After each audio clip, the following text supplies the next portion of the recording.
Assalamualaikum warahmatullahi wabarakatuh. Perlindungan dan penegakan hukum di Indonesia disusun oleh kelompok 5.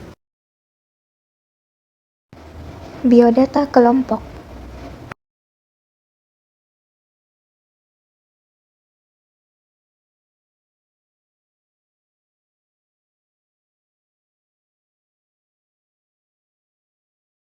A. Hakikat perlindungan hukum dan penegakan hukum.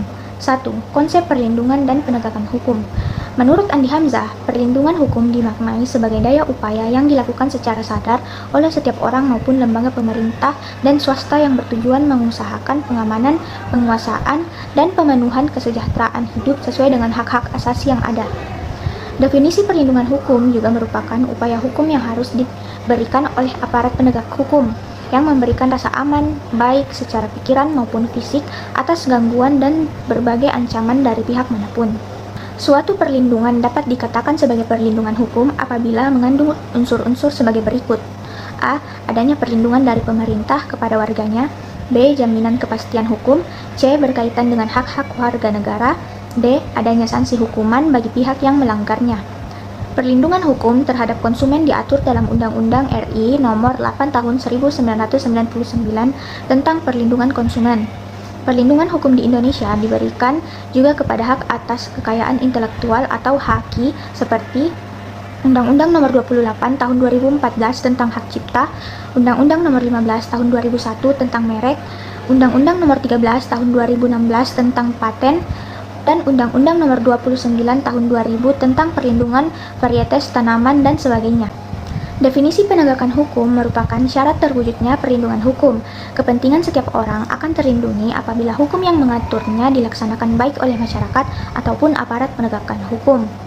Menurut Jimli Asidik adalah proses dilakukannya upaya untuk tegaknya atau berfungsinya norma-norma hukum secara nyata sebagai pedoman perilaku dalam lalu lintas atau hubungan-hubungan hukum dalam kehidupan bermasyarakat dan bernegara.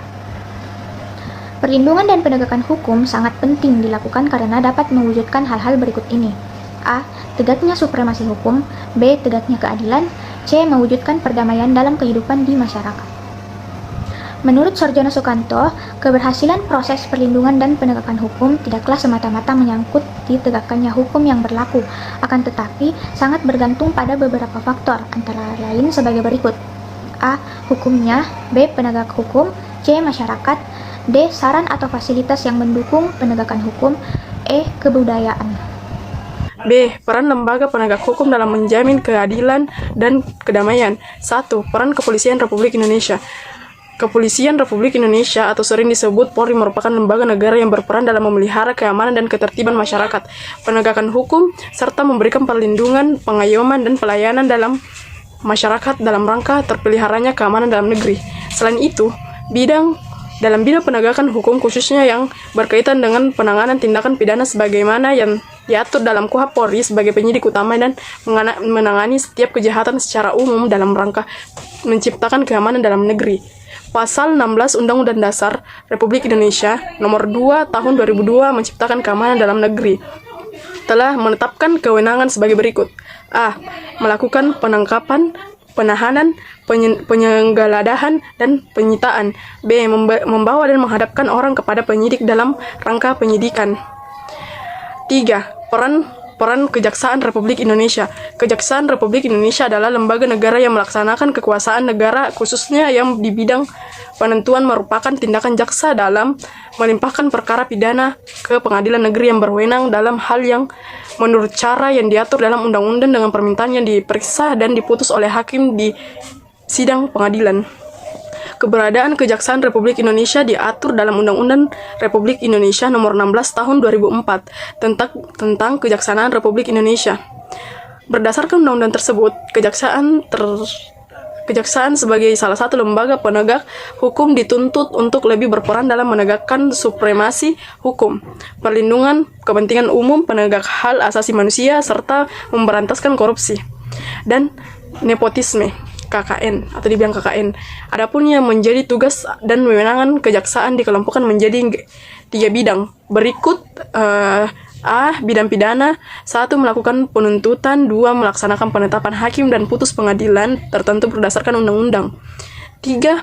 melaksanakan penetapan hakim dan putusan pengadilan yang telah memperoleh kekuatan hukum tetap.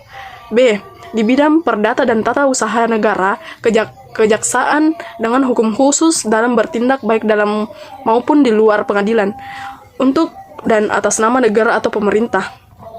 C. Dalam bidang ketertiban dan ketentraman umum, 1. Peningkatan kesadaran hukum masyarakat. 2. Keamanan kebijakan penegakan hukum. 3. Pengawasan peredaran barang cetakan. Pelaksana kekuasaan kehakiman.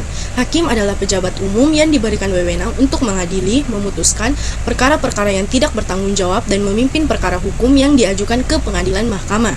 Hakim berdasarkan jenis lembaga peradilannya dapat diklasifikasikan menjadi 3 kelompok, yaitu 1. Hakim pada Mahkamah Agung yang disebut dengan Hakim Agung. 2.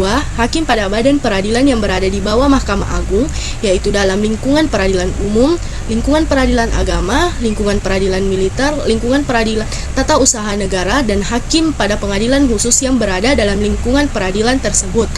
3. Hakim pada Mahkamah Konstitusi yang disebut dengan Hakim Konstitusi. Dalam penegakan hukum, secara umum, advokat adalah seseorang yang mempunyai hak untuk membela satu orang atau kelompok yang memerlukan pembelaan hukum secara sah di Pengadilan Korupsi (KPK). KPK adalah sebuah komisi yang dibentuk pada tahun 2003 berdasarkan Undang-Undang Republik Nomor 30 Tahun 2002 tentang Komisi Pemberantasan Tindak Pidana Korupsi. Tujuan dibentuk KPK adalah untuk mengatasi, menanggulangi, dan memberantas korupsi. Untuk mencapai tujuan tersebut, KPK mempunyai tugas sebagai berikut. Pertama, koordinasi yang instansi yang berwenang melakukan pemberantasan pidana korupsi. 2. Supervisi terhadap instansi yang berwenang melakukan pemberantasan tindak pidana korupsi. 3. Melakukan penyidikan, dan penentuan terhadap tindak pidana korupsi. 4. Melakukan tindakan pencegahan tindak pidana korupsi. C. Dinamika pelanggaran hukum. 1. Berbagai kasus pelanggaran hukum. Pelanggaran hukum disebut juga perbuatan melanggar hukum, yaitu tindakan seseorang yang tidak sesuai aturan, bertentangan dengan aturan-aturan yang berlaku. Dengan kata lain, pelanggaran hukum merupakan pengingkaran terhadap kewajiban-kewajiban yang telah ditetapkan oleh peraturan atau hukum yang berlaku. Pelanggaran hukum merupakan bentuk ketidakpatuhan terhadap hukum. Ketidakpatuhan terhadap hukum dapat disebabkan oleh 2 hal, yaitu A. Pelanggaran hukum oleh si pelanggaran sudah dianggap sebagai kebiasaan. 2. Hukum yang berlaku sudah tidak sesuai lagi dengan tuntunan kehidupan. 2. Macam-macam sanksi atas pelanggaran hukum. Perilaku yang bertentangan dengan hukum menimbulkan dampak negatif bagi kehidupan pribadi maupun kehidupan bermasyarakat. Ketidaknyamanan dan ketidakteraturan tentu saja akan selalu meliputi kehidupan kita jika hukum sering dilanggar atau ditaati. Untuk menjaga terjadinya tindakan pelanggaran terhadap norma atau hukum, dibuatlah sanksi dalam setiap norma atau hukum tersebut. Dalam tabel 2.1 disebutkan bahwa sanksi norma hukum adalah tegas dan nyata. 1. Tegas berarti adanya aturan yang telah dibuat secara material, telah diatur dalam perundang-undangan, misalnya hukum pidana mengenai sanksi diatur dalam pasal 10 KUHP. 1. Hukum pokok yang terdiri atas A. Hukuman mati, pemagalan kepala hukum, gantung ditembak, suntik mati, rajam, penyentunamaan dan gas, beracun. Dan B. Hukuman penjara yang terdiri atas hukuman seumur hidup dan hukuman sementara waktu setinggi-tingginya 20 tahun dan sekurang-kurangnya 1 tahun. 2. Hukuman tambahan yang terdiri atas A. Pencabulan hak-hak tertentu, B. Perampasan, penyitaan barang-barang tertentu, dan C. Pengumuman keputusan hakim. 2.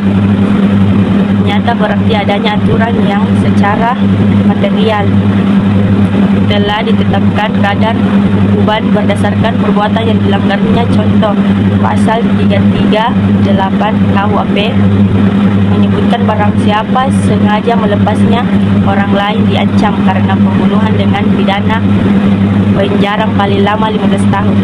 3. Partisipasi dalam perlindungan dan penegakan hukum. Wujud kasih dari partisipasi tersebut adalah dengan menampilkan perilaku yang mencerminkan ketaatan atau kepatuhan terhadap hukum. Ketaatan atau kepatuhan terhadap hukum yang berlaku merupakan konsep nyata dalam diri seseorang yang diwajibkan dalam perilaku yang sesuai dengan sistem hukum yang berlaku. Tingkat kepatuhan hukum yang diperlihatkan oleh seseorang warga negara secara langsung menunjukkan tingkat kesadaran hukum yang dimilikinya. Adapun ciri-ciri seseorang yang berperilaku sesuai dengan hukum yang berlaku dilihat dari perilaku yang diperbuatnya. A. Disenangi oleh masyarakat pada umumnya. B. Tidak menimbulkan kerugian bagi diri sendiri dan orang lain. C. Tidak menyinggung perasaan orang lain. D. Menciptakan keselarasan. E. Mencerminkan sikap sadar hukum. F. Mencerminkan kepatuhan terhadap hukum. Berikut ini contoh perilaku mencerminkan kepatuhan terhadap hukum yang berlaku. A. Dalam kehidupan di lingkungan keluarga. 1. Mematuhi perintah orang tua. 2. Ibadah tepat waktu. 3. Menghormati anggota keluarga yang lainnya. 4. Melaksanakan aturan yang dibuat dan disepakati oleh keluarga. B. Dalam kehidupan di lingkungan sekolah. 1. Menghormati kepala sekolah, guru, dan karyawan lainnya. 2. Memakai pakaian seragam yang telah ditentukan. 3. Tidak menyontek ketika ulangan. 4. Memperhatikan penjelasan guru. 5. Mengikuti pelajaran sesuai dengan jadwal yang berlaku. C. Kehidupan di lingkungan masyarakat. 1. Melaksanakan setiap norma yang berlaku di masyarakat. 2. Bertugas ronda. 3. Ikut serta dalam kegiatan kerja bakti. 4. Menghormati keberadaan tanggang di sekitar ruangan. D. Dalam kehidupan di lingkungan bangsa dan negara. 1. Bersikap tertib ketika berlalu lintas di jalan raya. 2. Memiliki KTP. 3. Memiliki SIM. 4. Ikut serta dalam kegiatan pemilihan umum. 5. Membayar pajak. 6. Membayar retribusi parkir. Dengan ini dapat dipahami bahwa perlindungan hukum merupakan upaya pemberian perlindungan kepada subjek hukum oleh aparat penegak hukum. Perlindungan hukum tidak akan terwujud apabila tidak disertai dengan penegakan hukum. Lembaga yang berperan dalam proses perlindungan dan penegakan hukum di Indonesia diantaranya adalah kepolisian, kejaksaan, lembaga peradilan atau pemegang kekuasaan kehakiman, advokat, serta KPK. Pelanggaran hukum yang terjadi pada umumnya disebabkan oleh ketidakpatuhan terhadap ketentuan yang berlaku. Wujud dari partisipasi masyarakat dengan menampilkan perilaku yang mencerminkan kepatuhan terhadap hukum yang berlaku di kehidupan. Dokumentasi pembelajaran.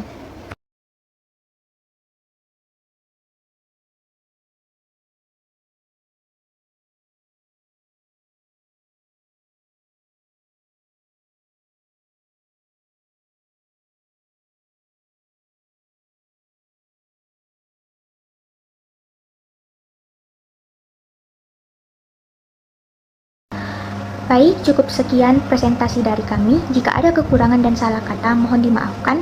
Hidup kesepian tanpa kekasih. Cukup sekian dan terima kasih. Wassalamualaikum warahmatullahi wabarakatuh.